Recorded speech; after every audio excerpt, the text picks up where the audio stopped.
She went live to reveal the truth, but no one expected what would happen next. Who was really watching, and could anyone stop the nightmare before it unfolded? In a house that seemed ordinary, a secret was alive, and tonight it's about to consume everything. Stay with us, because what happens behind closed doors is more terrifying than anyone could imagine.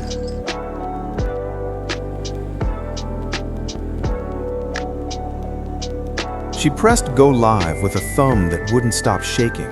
The room was dim, lit only by the bluish glow of her phone and the hallway light she'd left on by habit, like a promise she might need to run. Her face filled the screen, eyes swollen, lips pale. For a second, she just breathed, listening to the faint hum of the house, wondering if anyone would believe her. Viewers began to join, 10, 50, hundreds. Their usernames scrolled upward like a tide she could no longer fight. She swallowed and forced her voice steady. "I don't know how to do this," she said, almost apologetically. "I've never talked about it before." Her gaze flicked toward the door, then back to the lens, as if the phone were the only witness she trusted. She didn't name him. She didn't have to. Instead, she described nights of silence that felt louder than screaming, apologies that came with conditions, love that always needed proving. She spoke of doors slammed softly, of rules that changed without warning, of fear that learned how to smile. Each sentence cost her something, and the comments reflected it. Heart emojis, pleas to leave, strangers begging her to call the police. Her hands trembled harder now. She adjusted the camera, revealing a bruise near her wrist before pulling her sleeve down again, ashamed of the proof. "I'm not doing this for attention," she said. "I just need someone to know." The chat exploded. People told her she was brave. People told her to be careful. Someone wrote, "If he finds out, get out now." The house creaked, settling or maybe reacting. She froze, listening. The hallway light flickered, and her breath caught in her throat. For a moment, she considered ending the stream, deleting everything, returning to the quiet she knew how to survive. Instead, she leaned closer to the camera, tears blurring the screen. "If something happens to me," she whispered, "please remember this." She remembered the first time she learned to stay quiet, how silence became a skill, then a shield. The camera captured every flicker of doubt as she weighed consequences she knew too well. In the chat, a woman typed that she sounded just like her sister once did. Another wrote that courage sometimes looks like shaking. She nodded, as if they could see, absorbing borrowed strength. The phone grew warm in her palm, heavy with attention, heavy with risk, and she realized there would be no taking this back once the words escaped. She felt time narrowing to a single irreversible point that no apology could ever undo afterwards. Her phone buzzed with a notification she didn't open. Outside, a car passed, tires hissing on wet asphalt, life continuing without pause. Inside, the comments scrolled faster than she could read, a chorus urging her forward while warning her back. She took a shaky breath and began again, voice firmer now, closer to truth than she had ever been. "I can't keep pretending," she said. "I live in this house like a guest who's overstayed her welcome." A shadow moved beneath the door, thin and unmistakable. Her eyes lifted, widening, the words catching mid-thought. The screen stuttered, the sound cut, the live froze on her face, mouth open as the connection dropped into silence. Hours before the live froze on her face, the house was already holding its breath. Evening light slipped through the blinds in thin stripes, cutting the living room into pieces she carefully avoided.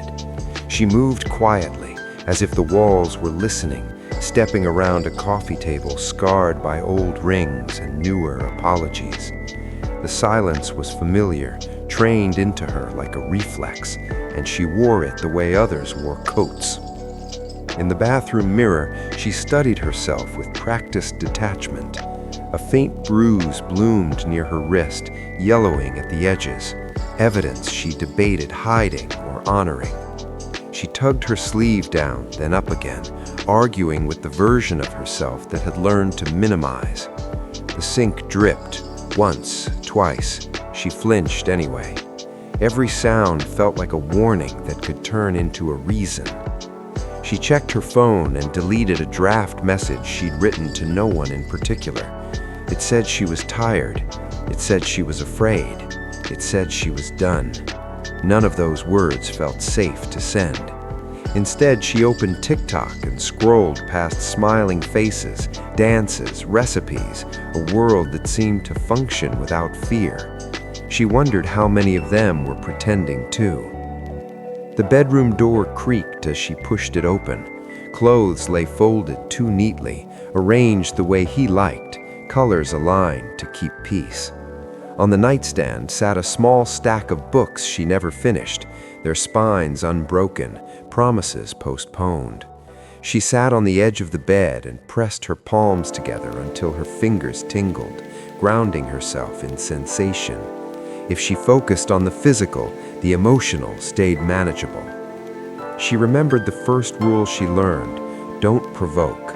The second followed quickly: don't explain. Over time, rules multiplied, invisible but strict, shaping her days into something smaller. When he was gentle, she questioned herself. When he was cold, she blamed herself. The confusion was the point, though she didn't name it that way then. In the kitchen, she rinsed a mug that hadn't been used, the water running longer than necessary. She practiced sentences under her breath, trimming them down until they sounded harmless. Her reflection in the microwave door looked like someone waiting for permission. She checked the locks again, a habit she hated and needed. The front door held, the back door held, the windows stared back without reassurance. She lingered at the counter, thinking about witnesses and the strange safety of being seen. The idea felt reckless, almost childish, yet it pulsed beneath her skin. If she spoke aloud, if someone watched, maybe the rules would crack. Maybe the silence would finally have weight. Her phone rested nearby, innocent and dangerous, a door she hadn't opened yet but already feared. A vibration buzzed through the counter as her phone lit up with an unknown number. Her chest tightened. She let it ring out, then powered the device off, then on again, heart racing at her own disobedience. For a moment, she considered packing a bag. For another, she imagined explaining the bruise to a stranger. Neither future felt real enough to choose. Dusk thickened into night. She turned on the hallway light and left it on, a narrow path she might follow if courage arrived. The house settled around her, familiar and threatening all at once. Somewhere outside, gravel crunched. Headlights swept across the front window, slow and deliberate, announcing a return she wasn't ready for. She stayed still, counting breaths, knowing the night was about to demand obedience, explanations, and the kind of calm that cost her everything. Headlights faded from the window, replaced by the familiar click of the lock. He entered without hurry, coat folded over his arm, movements precise enough to feel rehearsed. She didn't turn. She knew the rhythm of his arrival, the pause that invited confession, the silence that punished delay. When he spoke her name, it sounded gentle, almost kind, which somehow hurt more.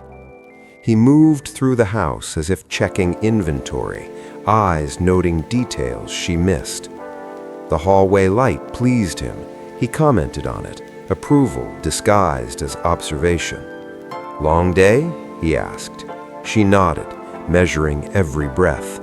Conversation with him was a narrow bridge where one wrong step meant falling into explanations that never ended. He set his phone on the counter face down, a quiet declaration of control. While he washed his hands, she studied his reflection in the dark glass of the oven door. He smiled at himself, practiced and private. The man others knew lived there comfortably, untouched by the tension filling the room. They sat across from each other without sitting together. He spoke about traffic, about a coworker's mistake, about patience as a virtue. Each story carried a lesson she was meant to absorb. When she answered, she kept it brief, agreeable, safe. Inside, her thoughts ricocheted, searching for exits that weren't there. He noticed the sleeve. His eyes lingered, then moved on. "You should be more careful," he said, not accusing, not asking. The sentence landed like a verdict. She apologized automatically, hating herself for the reflex and fearing what would happen if she resisted it. The house seemed to shrink as night settled deeper. He turned off lights she had left on, restoring order one switch at a time. When he brushed past her, his hand rested a moment too long at her back, a reminder disguised as affection. She stiffened, then relaxed on command. In the living room, he finally looked at her fully. "You've been quiet," he said. "That usually means something." The room held its breath. She considered honesty, imagined the sound of it breaking. Instead, she shrugged. He accepted the answer with a nod that felt provisional. He picked up his phone at last. The screen lit his face from below, casting unfamiliar shadows that made his eyes look deeper, darker. He scrolled, thumb steady, expression unreadable. She watched him watch the world, wondering how much he already knew. A soft buzz cut through the air. His gaze sharpened. Another vibration followed, insistent this time. He turned the phone so she couldn't see the screen, but the change in him was immediate, like a door slamming somewhere inside. "Interesting," he murmured, almost amused. She felt the room tilt. The hallway light flickered again, reflecting in his eyes. He looked up at her slowly, studying her the way one studies a problem that finally reveals its shape. The phone buzzed once more. "Are you trying to tell me something?" he asked quietly. "Or should I find out myself?" He didn't wait for an answer. He stood, the chair scraping softly, and walked toward the hallway where her phone rested out of sight. Each step felt measured, inevitable. She followed a pace behind, heart hammering, mind racing through consequences. Somewhere in the house, a notification chimed again, brighter, louder, impossible to ignore. He paused, glanced back at her, and smiled without warmth. "People talk," he said, "and tonight it seems they're talking about us." His phone buzzed once more, and as he reached for it, he realized he had just discovered the live. The house seemed to brace for impact. Her phone vibrated in her hand as the live resumed, the screen filling with faces and hearts and urgent pleas. Thousands were watching now, a number climbing too fast to feel real. She sat on the edge of the bed, shoulders squared, as if posture alone could protect her. Somewhere down the hall, the door clicked softly, and she pretended not to hear it. She began again, slower, choosing words like stepping stones across deep water. She spoke about rules that changed daily, about apologies that never ended arguments, about fear that arrived disguised as love. She never said his name.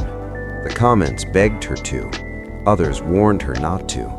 She nodded to neither, eyes fixed on the lens as if it were an eye that could not look away. The hallway light bled under the door, a pale line that seemed to pulse with her heartbeat. She angled the camera, letting a sliver of the room show, then pulled it back to her face. "I know how this sounds," she said. "I've defended him for years." The admission loosened something. Her voice steadied, gaining strength from being heard. Screenshots multiplied beyond her control. Someone typed that they were recording. Someone else posted a hotline number. A woman wrote that she believed her. The word landed like a hand on her shoulder. She breathed, wiped her cheeks, and continued. She described isolation as erosion, not explosion. She described silence as training. Each sentence drew a brighter line she could not erase. Down the hall, he stood in the doorway of the study, phone glowing against his palm. He watched without sound, learning her truth as if it were a foreign language. His face gave nothing away. He scrolled back, replayed, listened. Control did not leave him, it reorganized. She heard his steps then, measured, stopping just short of the bedroom. The chat erupted, warnings stacking faster than she could read. "If he's there, end it," someone wrote. Her heart pounded. Ending it felt like surrender. Continuing felt like lighting a fuse. She chose neither, leaning closer to the camera instead. "I'm afraid," she said plainly. The simplicity shocked her. "I'm afraid because I spoke." A tear slipped, then another.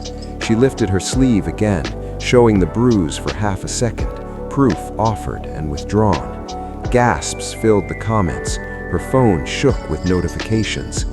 He leaned against the wall, listening to her give shape to years he had reduced to moments. The sound of his breath reached her through the door, calm, patient. He sent a message to no one, saved a clip, and smiled thinly at the efficiency of it all. She drew a breath that tasted like metal. "If something happens to me," she said, words rehearsed by fear, "this is why." The hallway light flickered. A shadow crossed beneath the door. She looked up, eyes widening, realizing the distance between being seen and being safe. Across the city, phones lit up in bedrooms and break rooms, strangers leaning closer to a story unfolding in real time. Some recognized patterns they had survived. Others argued, doubted, minimized. Moderators struggled to keep pace as fear threaded through the feed. She felt the pressure of their attention like gravity, pulling her forward even as instinct screamed to hide.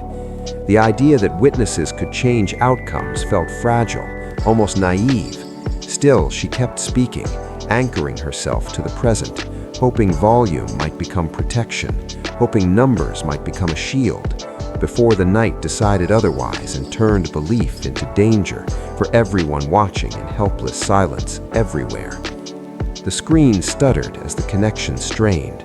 Her mouth formed the beginning of a name she had avoided. Somewhere behind the door, a hand reached for the knob. The comments surged into a blur. Then the sound cut, the image froze, and thousands were left staring at her face as the live ended. When the live went dark, the room felt suddenly too small, as if the walls had leaned in to listen. She stared at the frozen screen, her own face captured mid-breath, then lowered the phone to her lap. Footsteps approached without urgency. The door opened. He stood there, framed by the hallway light, calm restored like a mask returned to its hook. "So," he said softly, closing the door behind him. The click sounded final. He held his phone up, screen glowing with her image. "This is what you've been doing." She tried to speak, but words scattered. He crossed the room and placed his phone on the bed between them. The video paused inches from her knee. He didn't raise his voice. He never needed to. "Do you have any idea," he continued, "how embarrassing this is?" "I was scared," she said, the truth slipping out before strategy could stop it. "I needed help." He smiled, small and patient. "You needed attention," he corrected, "and you got it." He gestured to the screen. "Thousands of strangers think they know us now." He sat beside her, close enough that she could feel his warmth. The proximity steadied him and unraveled her. "You promised," he said. "You promised we handled things privately." His hand rested on her wrist, thumb pressing lightly where the bruise hid. "You made me look like a monster." "I didn't say your name," she whispered. "You didn't have to." His grip tightened, then loosened, practiced restraint. People fill in blanks with their worst ideas. He leaned back, studying her face as if searching for regret. "Is that what you wanted? To punish me?" Memory surged, uninvited. A apologies rehearsed, rules obeyed, love rationed. She shook her head. I wanted it to stop. It? He laughed quietly. This? He spread his hands, encompassing the room, the house, the life he curated. You're safe here. You're dramatic when you're tired. Her phone buzzed with messages she didn't open. He noticed. Give me that, he said. She hesitated. The silence thickened. Finally, she placed it in his palm. He powered it off and slid it into his pocket. There, he said. No more audience. He stood and began pacing, slow circles that mapped control. Do you know what happens now? He asked. People clip things. They speculate. Employers call. Friends ask questions. He stopped in front of her. You created consequences. I created proof, she said, surprising herself. His eyes hardened, then smoothed. Proof is context, and context belongs to whoever speaks last. He reached for the door and locked it, the sound deliberate.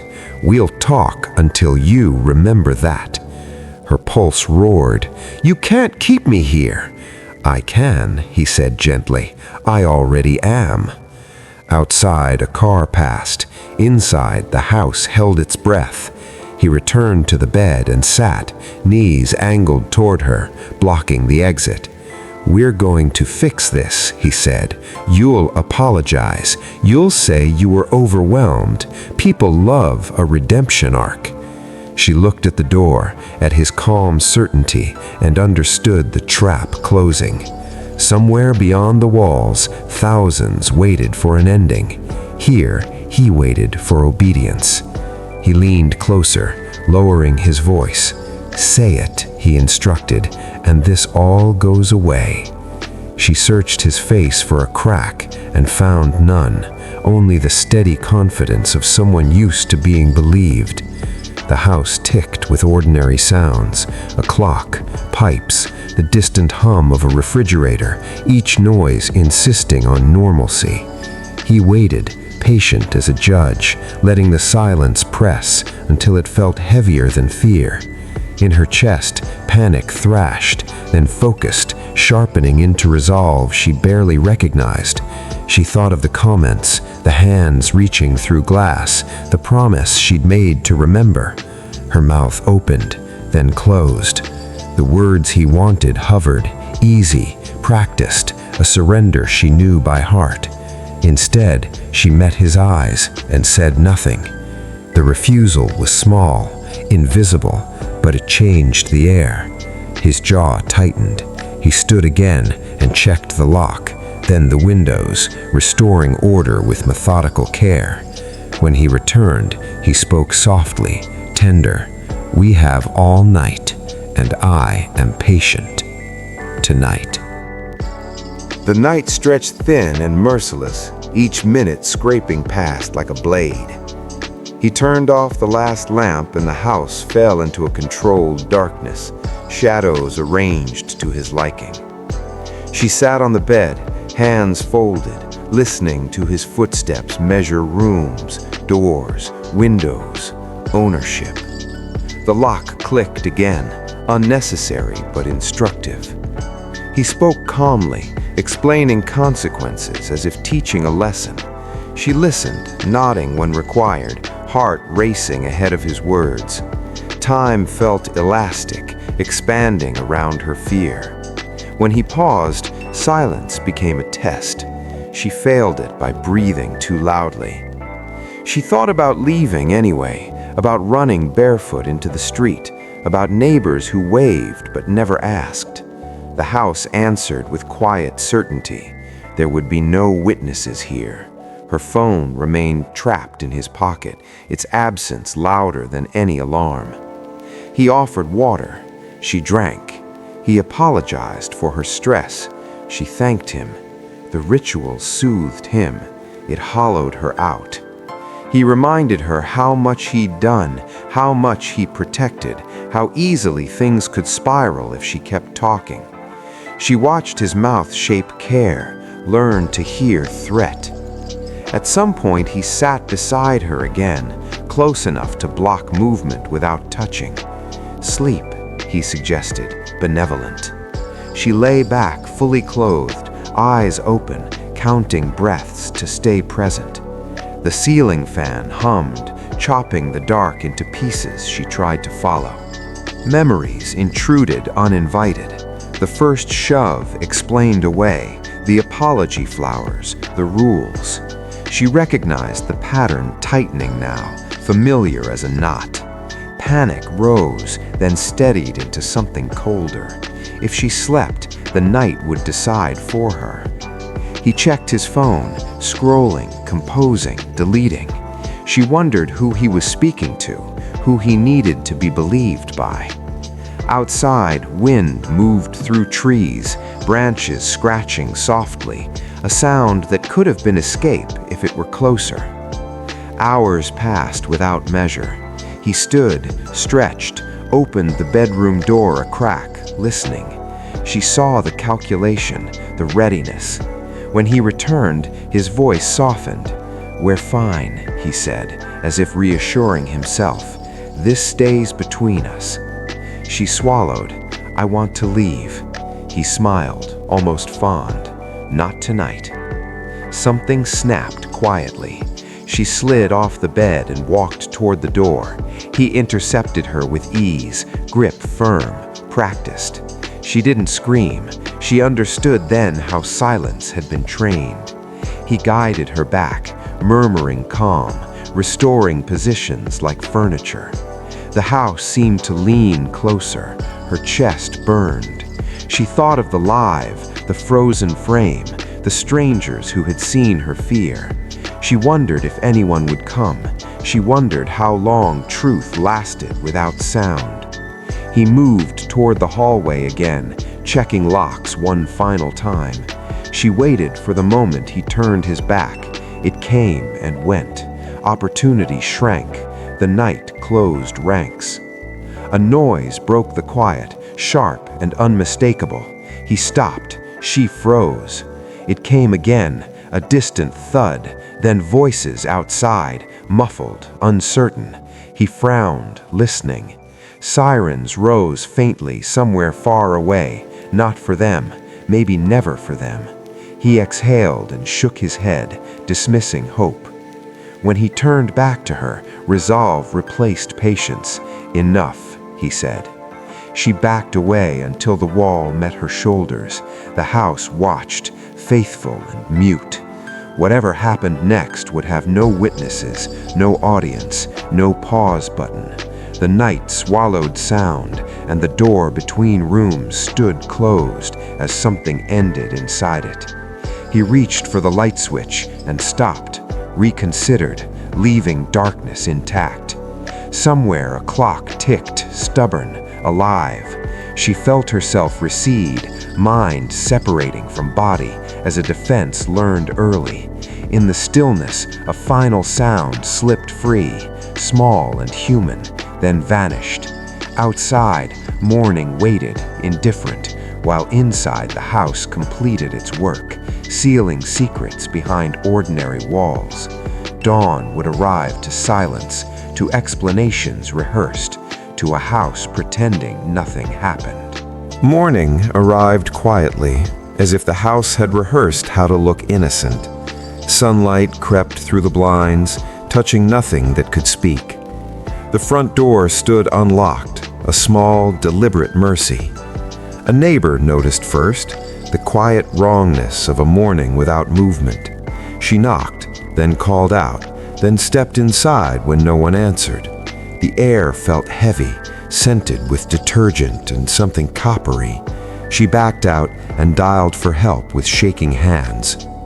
Sirens stitched the street together minutes later, blue and red insisting on reality. Officers moved through the house carefully, voices low, eyes alert. They found her in the bedroom, still, arranged by violence that tried to look accidental. The night had taken everything it needed and left explanations behind. He stood in the hallway, wrapped in a robe, shock practiced and complete. He answered questions with steadiness, offered water, asked what he could do. There were no signs of forced entry, no neighbors who heard anything. The house cooperated. A medic checked for life and found none, then covered her with a sheet. An officer photographed bruises and marks that told a story without names. Another collected devices, bagging a laptop, a charger, empty spaces where a phone should be. He said she misplaced things often. Outside, neighbors gathered, whispering theories into the cold. News alerts began to buzz, linking clips, replaying fear. Detectives arrived with questions shaped by screens and timestamps. They watched the frozen live, the last frame, a promise broken. He watched with them, hands folded, grief calibrated to the room. When asked about arguments, he shrugged. Loving people can be complicated. When asked about the phone, he frowned, uncertain. A patrol officer noticed a faint glow beneath the bed, easily missed in daylight. He crouched, reached, and pulled free a device still warm. The screen was cracked, the camera lens smudged, the recording light steady. It had been hidden, not lost, and it was still recording. Detectives exchanged a look that carried weight.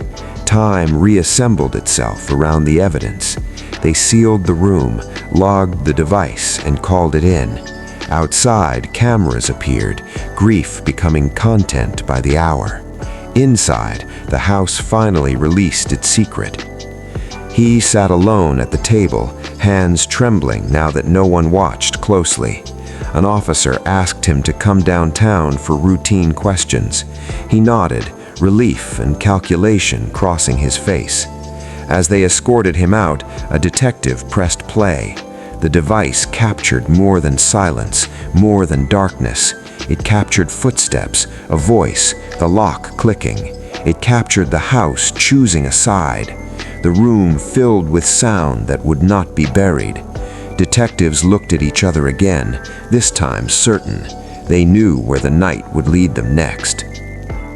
The street outside buzzed with rumors, but inside, truth began to move. Evidence bags rustled, radios murmured, a case took shape.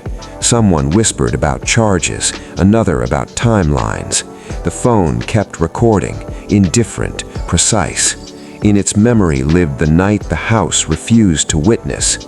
A detective powered it down, careful, reverent. The sheet was lifted briefly, then lowered, dignity restored too late. Paperwork began, names and times anchoring grief to process. Outside, the sun climbed, unconcerned. Inside, a story assembled itself from fragments. It would demand listening. Before leaving, a detective glanced once more at the bed. He imagined a voice insisting it could not keep pretending. He imagined witnesses where there were none. Down the hall, the locked door stood open now. The night had ended, but it was not finished speaking. They would hear it soon enough there. The phone had been silent for hours, yet its memory hummed like a living thing. Investigators huddled over it, peeling back layers of her life in fragments, deleted drafts, unsent messages, screen recordings, timestamps. Each file told a story she hadn't been able to finish, a narrative of fear, defiance, and the small courage of speaking out. It was intimate and terrifying, a diary she never meant to share, and yet, now, the world would. Detectives replayed the final TikTok live, frame by frame. Her eyes were wide, raw with exhaustion and pleading. The bruise at her wrist became evidence, a visual confirmation of years spent in quiet torment. Comments from strangers scrolled endlessly. Some offered support, some disbelief, some cruelty. The intersection of private pain and public attention had created a trail, a chain that led directly back to the house, to him. It was digital, yet the violence felt physical. Her friends were interviewed one by one. They described her as vibrant, cautious, intelligent, but isolated. Only a few knew the extent of her fear, the meticulous control he wielded. When asked about warning signs, they hesitated. "She never said much," one whispered. "Even to me, she always downplayed it." Guilt threaded through their voices, and the detectives listened, piecing together patterns of manipulation invisible in plain sight. Meanwhile, online communities were dissecting the live. Clips circulated, stitched together with captions she never wrote. Opinions formed instantly, forming a chorus that alternated between judgment and sympathy. Some praised her bravery, some criticized her timing. Strangers were watching her last moments, analyzing every twitch, every blink, every word. She had created a digital echo that refused to die. The detectives discovered private drafts of messages she had written but never sent, pleas for help to friends, confessions to strangers online, fragments of life she feared sharing. They were carefully worded, coded for safety, but they revealed a mind grappling with impossible choices. Each one was a map of her fear, a warning disguised as thought. They realized that even when unseen, she had tried to leave breadcrumbs, hoping someone would follow. One screen held a video she recorded for no one but herself. She spoke directly into the lens, voice trembling, recounting incidents the world would never hear from him. She detailed isolation, emotional punishment, constant surveillance, and threats hidden behind the guise of care. Her words were precise, calculated for impact, yet raw with desperation. Watching it, the detectives felt the weight of what had been lived silently, the cruelty of control made invisible. Digital trails led them back to the husband's devices. Messages deleted, call logs, timestamps, everything he tried to erase became evidence in itself. He had not anticipated the permanence of the digital ghost she left behind. The same phone that had been her lifeline, her confession booth, and her audience now became the key to unraveling his carefully maintained story. By nightfall, the investigators sat in quiet rooms, screens glowing, files open, evidence collected. Her life, reconstructed in pixels and fragments, was now a record of survival and testimony, a voice louder than the silence she had endured. They realized the truth had always been there, captured not on paper, but in the relentless memory of technology. Somewhere in a distant city, strangers continued to watch reposts, clips, and screenshots, bearing witness to what had happened behind closed doors. Her digital echo had outlived her, haunting timelines and feeds, and leaving the world with a chilling question: what happens when the ones meant to protect are the ones committing the harm? In the quiet of the precinct, the lead detective whispered, almost to himself, "She tried to tell us everything, and we need to listen." The next step would be connecting her voice to the man who silenced it, a confrontation that would bring them closer to the answers waiting behind the locked doors. He was a man the world approved of. On paper, flawless, respected in his career, charming in social settings, polite to neighbors, always ready with a smile. People said he was kind, dependable, the sort of husband anyone would envy. They didn't see the hours that followed closed doors, the tension that threaded through quiet hallways, the careful calculation behind every gesture. To them, he was perfection. To her, he was a storm disguised as calm. Detectives walked the line between public persona and private actions. They interviewed colleagues who gushed about his professionalism, friends who praised his loyalty, and neighbors who remembered him mowing the lawn or helping carry groceries. All loved him, all trusted him. None suspected what had gone on behind walls that looked ordinary, that smelled like soap and coffee. The contrast made investigators uneasy, highlighting the duality of charm and menace and the terrifying invisibility of control. She, however, had known him entirely. Every polite phrase, every gesture of helpfulness had carried weight. Compliments were bargaining chips. Smiles were monitors of compliance. Laughter could be punishment.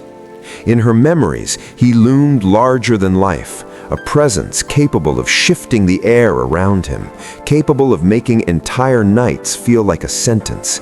To everyone else, he was lovable, approachable, sincere.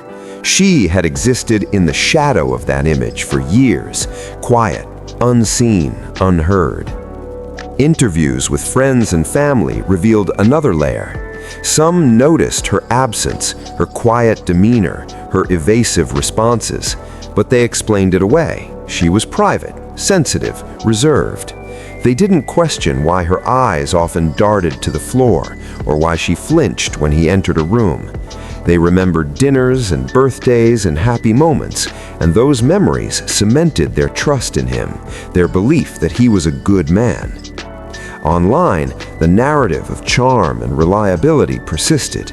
Social media posts, photos of family vacations, and celebratory updates painted a man loved by everyone he touched.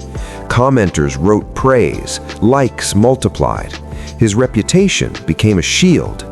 The live clips, the bruises, the whispers of control, they were anomalies, glitches in a carefully constructed image.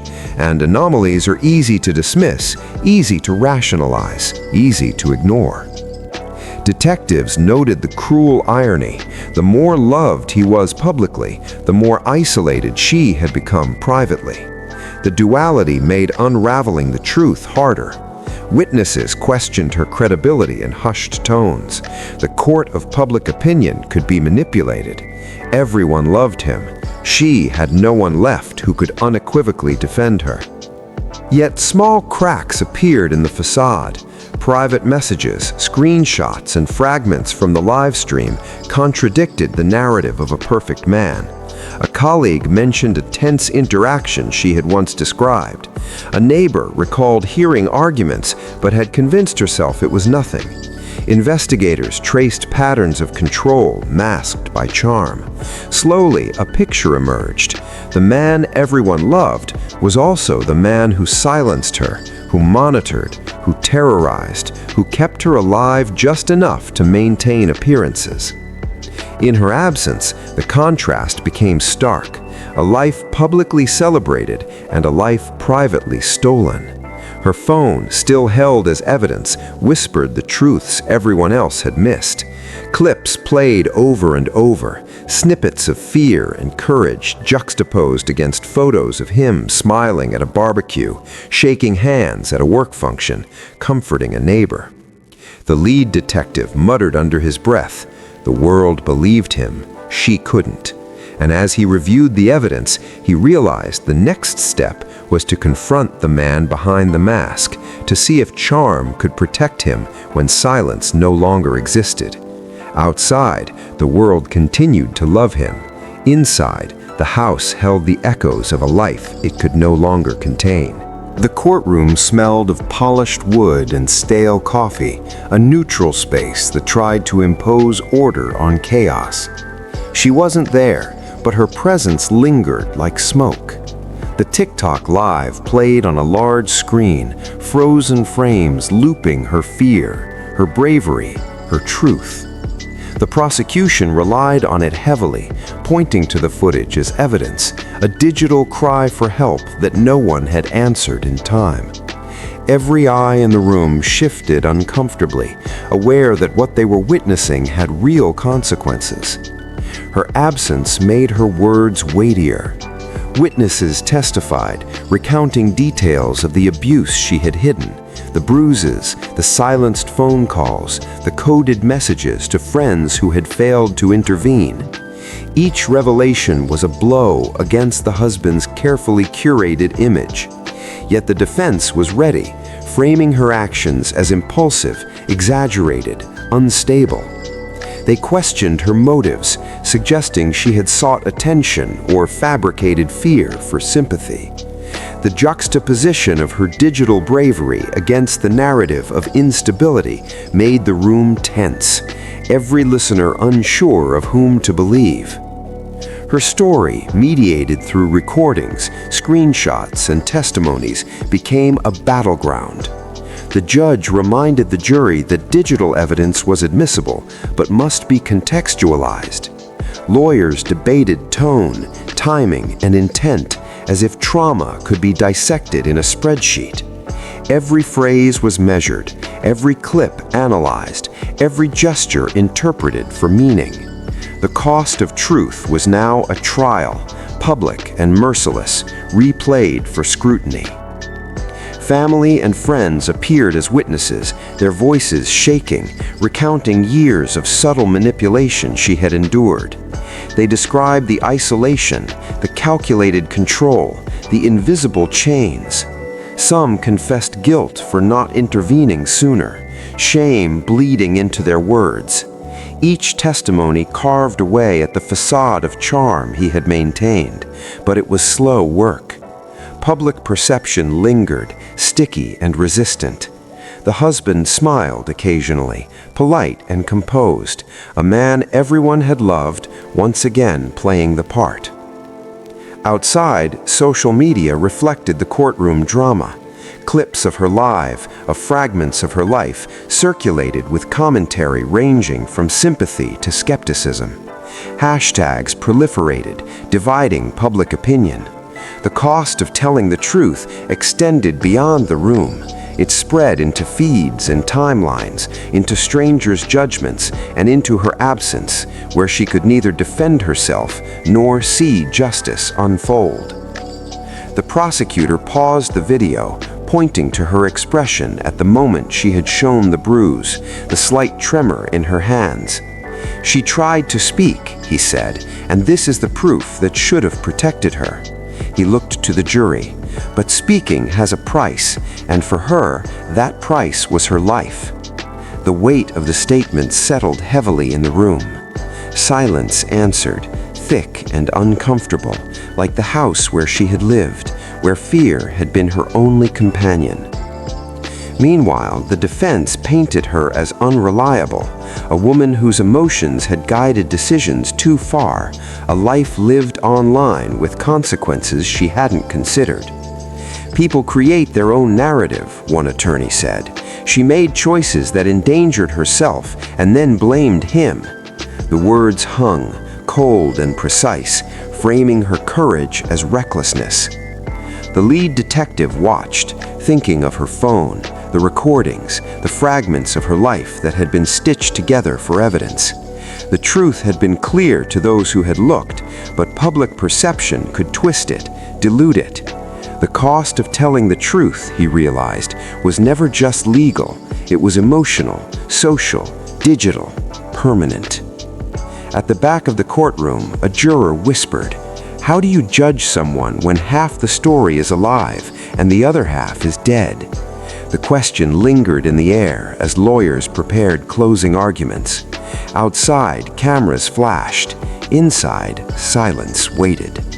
The next step would demand reckoning, confrontation, and the acknowledgement that the truth she left behind would have consequences far beyond the walls where she had lived. Even after the courtroom emptied, her voice refused to leave the world. Clips from her TikTok lives circulated endlessly, stitched together, paused, replayed, debated. Millions had seen her face frozen in fear, her hands trembling, her eyes searching for understanding she could not reach. Her death had not silenced her. The recording became a permanent witness, a digital echo demanding recognition. It was a testimony no paper could carry, no official could ignore, a truth that would outlast the man who had tried to contain it.